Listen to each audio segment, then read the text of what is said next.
लोकसभा चुनाव के नतीजे घोषित होने के बाद इंडिया गठबंधन आगे की रणनीति तय करने के लिए आज शाम मीटिंग करने वाली है।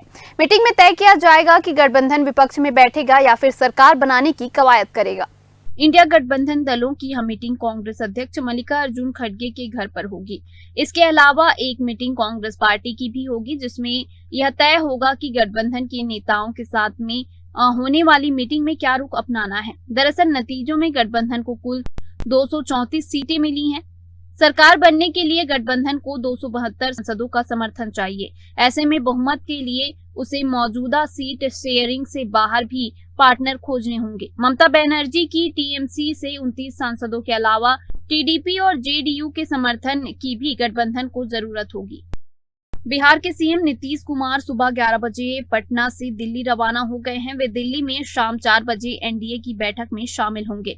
नीतीश जिस फ्लाइट से दिल्ली जा रहे हैं उसमें आरजेडी नेता तेजस्वी यादव भी सवार है। तेजस्वी नीतीश की ठीक पीछे वाली सीट पर बैठे हैं। तेजस्वी इंडिया गठबंधन ब्लॉक की बैठक में शामिल होने के लिए जा रहे हैं। यह बैठक शाम 6 बजे होगी। फ्लाइट में नीतीश और तेजस्वी का आमना सामना हुआ। दोनों ने एक दूसरे को नमस्कार भी किया। सपा के राष्ट्रीय उपाध्यक्ष किरणमय नंदा ने कहा है कि यूपी की जनता ने बीजेपी को हराया। इस जीत का पूरा क्रेडिट अखिलेश यादव को जाता है। 2014 से लेकर 24 तक बीजेपी के पास में सिर्फ जुमलेबाजी वाले बयान थे। इंडिया गठबंधन सरकार बनाने की पूरी कोशिश करेगा। हमें विश्वास है कि नीतीश और चंद्रबाबू नायडू हमारे साथ हैं। उत्तर प्रदेश का जनता जनार्दन को मैं प्रणाम करता हूँ, बधाई देता हूँ। उत्तर प्रदेश का जनता समाजवादी का साथ दिया। उत्तर प्रदेश जनता अखिलेश यादव जी का जो नारा था पीडीए, वो पीडीए का साथ अल्पसंख्यक, दलित सब एक साथ में पीडीए का पास आया। अखिलेश यादव जी का नेतृत्व पे आज उत्तर प्रदेश जनता भाजपा को हराया। भाजपा का मोदी को भाजपा प्रधानमंत्री पद से हटाना, रेजिग्नेशन देना चाहिए कि भाजपा को बहुमत नहीं मिला।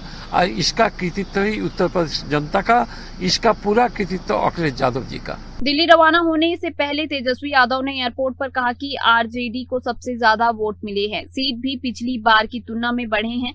देश की जनता ने भाजपा को सबक सिखाया है। भाजपा जो नफरत की राजनीति करती थी उसे लोगों ने रोका है। देश की जनता ने लोकतंत्र और संविधान को बचाने के लिए वोट किया है। इसीलिए भाजपा के पास में खुद का अब बहुमत नहीं है।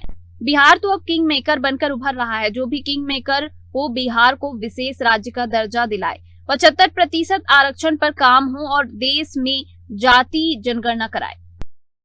देश की जनता ने संविधान बचाने के लिए, लोकतंत्र को बचाने के लिए सब लोगों ने मतदान किया और आप देखिएगा वही मतदान का असर जो दिखा कि भाजपा जो है मेजॉरिटी से बहुत दूर रहेगी। अब भाजपा के पास खुद का बहुमत नहीं है।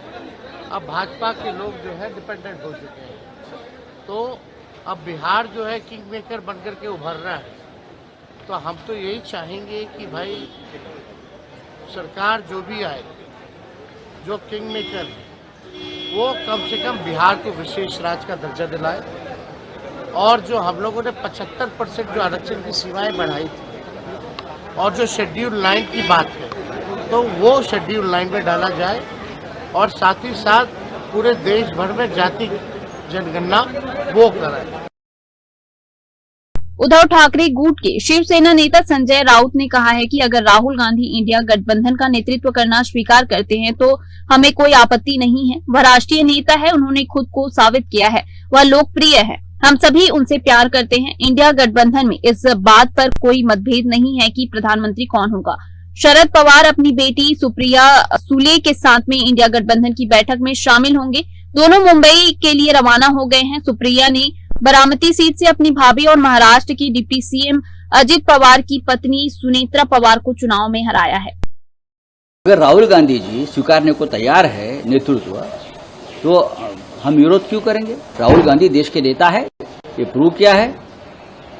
राहुल गांधी लोकप्रिय नेता है, देश की जनता ने उनको स्वीकारा है। हम सब उनसे प्यार करते हैं, हम उनको चाहते हैं सब लोग। इंडिया गठबंधन में प्रधानमंत्री पद के ऊपर कोई मतभेद ही नहीं है। हम ये लड़ाई हमें सत्ता चाहिए इसलिए नहीं लड़ी है, हम लड़ाई संविधान की रक्षा के लिए, लोकतंत्र की रक्षा के लिए, ये जो तानाशाही चल रही है, east India company in the bracket Gujarat, उनकी तानाशाही लूटमार चल रही है, उसके खिलाफ ये लड़ाई है। लोगों ने हमको वोट दिया है। नरेंद्र मोदी, अमित शाह ने मान्य करना चाहिए को हार गए।